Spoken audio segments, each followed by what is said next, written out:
Hi friends, నేను ఇవాళ సంక్రాంతికి కిచెన్ చదువుకోబోతున్నాను అనమాట. నా కిచెన్ అయితే చూడండి చిన్నగానే ఉంటుంది. చూడండి స్టీల్ డబ్బాలు ఇట్లా ఎప్పుడు వరలక్ష్మి వ్రతానికి అన్నీ కడుక్కున్నా అండి. ఇప్పుడైతే మామూలుగా తుడిచేస్తా.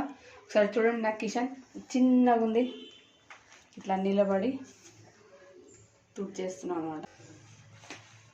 చూడండి కింద అంతా నాదొక స్టీల్ స్టాండ్ అండి. ఇలా చిన్న చిన్న ప్లేట్స్ మన టిఫిన్ ప్లేట్స్లో పెడతాం. ఇది కూడా మంచిగా క్లీన్ చేసి చూపించేస్తాను.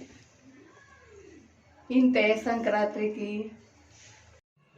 చూడండి ఇంత క్లీన్ చేసి ఇస్తున్నా. ఇదంతా అయిపోయింది. ఒకసారి దగ్గర ఇట్లా చూపి అంతా తుడిచేసిన అండి. పెద్దగా ఏం లేదు, మనకి ఒక గిన్నెలో సర్ఫ్ నీళ్ళు పోసి ఒక బట్ట పెట్టి తుడ్చడమే.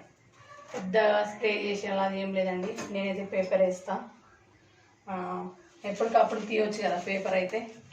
అట్లా అని నేను ఎప్పుడు పేపరే పెడతాను ఎప్పటి నుంచైనా. ఎప్పుడు శ్రావణ మాసంలోకి చదివినా ఇప్పుడు తీస్తున్నా. ఇంతే అండి నా వీడియో. ఇంకా కొంచెం ఉంది, అయిపోయినాక మళ్ళీ చూపిస్తాను.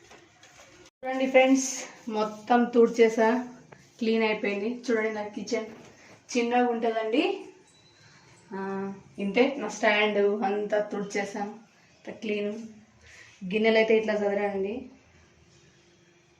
చిన్న స్టాండ్ చూడండి. నా సెల్ఫ్లు చిన్నగా ఉంటాయండి. ఇట్లా గిన్నెలు పెడతా చిన్నగా, చిన్నగా ఉంటాయి. ఇట్లా పసుపు, కారం, ఇట్లా నిమ్మకాయ పచ్చడి ఉన్నాయి, చదివేసా. ఇదే అండి నా వీడియో. కానీ నచ్చితే లైక్, షేర్, సబ్స్క్రైబ్ చేయండి.